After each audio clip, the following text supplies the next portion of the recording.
I now give the floor to the representative of the Russian Federation for an explanation of vote after the vote. Госпожа председатель. Madam President, we have shared our views regarding the activities of the International Criminal Court repeatedly and in detail. This past year, unfortunately, is cause for even more pessimistic assessments. We are disappointed that the text of the resolution on the ICC report is once again being updated only technically. Such a stock, mothballed resolution doesn't reflect the true state of affairs in the court and around it. How can new parties to the Rome Statute be welcomed if countries are not only adhering to that statute, but withdrawing from it? On what basis can the resolution reaffirm the role of the ICC in ensuring the rule of law, respect for human rights, and ensuring sustainable peace and the development of nations? We're well aware of the difficult situation in Libya. In what way has the activity of the ICC helped this country emerge from crisis? Even greater doubts regarding the appropriateness of such wording in the resolution arise in connection with the court's decision of May 6 regarding the existence of a norm of international customary law in accordance with which, according to the ICC, a head of state does not have immunity vis-a-vis a competent international court. This decision runs counter to judicial practice and opinion juris of states, and these, as is known, are what form customary law. Another interesting verdict was presented to us on April 12th. The court directly declared to the international community that under certain conditions, justice can be disregarded. The interests of victims, the gravity of crimes, these are all categories of secondary importance to the ICC. The main criterion is the so-called interest of justice. From now on, in the interests of justice, the ICC has the right not to initiate an investigation if it has doubts regarding the feasibility of the investigation with the active non-cooperation of interested parties, for example, through the introduction of personal sanctions against the members of the court and the prosecutor themselves, and budgetary limitations.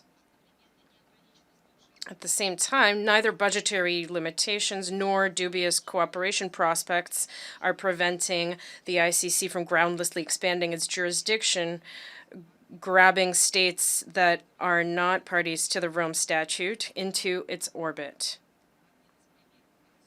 One example of this is the situation with the alleged deportation of the Rohingya. Madam President, there are many debates around the contribution of contemporary international judicial organs to combating impunity. The International Criminal Court is demonstrating all the shortcomings of international justice without compensating them with any benefits. This is particularly evident against the backdrop of the high hopes placed in it by the international community. In this connection, I would like to ask a question. For how long will the General Assembly continue to live under the illusion that the ICC is a boon and that everything it does is right? States' endeavors to fight the most serious crimes under international law is completely understandable. However, at this stage, it is clear that the ICC is an instrument unfit for achieving these goals. We would also like to note that, unfortunately, the ICC is being used by a number of countries as an instrument of political manipulation in order to cover up the crimes that they have committed or are committing. Thus, the delegation of Ukraine is telling us about its cooperation with the court, making unbased allegations and accusations against my country. These are part of political propaganda being carried out by Ukraine's media and has nothing to do with reality. We hope that the cooperation of that country with the court includes information on the systematic and grave crimes committed by the armed forces of that country against peaceful populations in the southeast of Ukraine, as well as shedding light on the horrific events regarding the burning of people in the Union Hall of Odessa in 2014. Regarding Georgia's statements, we would propose focusing that country's cooperation with the court on those crimes that were committed by Saakashvili's regime against the peaceful population of South Ossetia.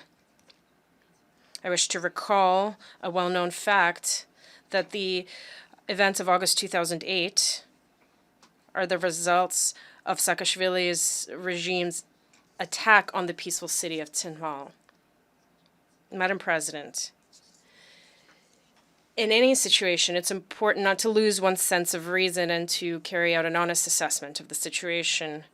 The submitted resolution does not reflect objective reality and doesn't take into account the positions of states that are not parties to the Rome Statute. And in our view, not only those that aren't parties, but also those that are parties as well. Given this, our delegation cannot support this resolution and dissociates from the consensus on it. Thank you, Madam President. I thank the representative of the Russian Federation for her explanation.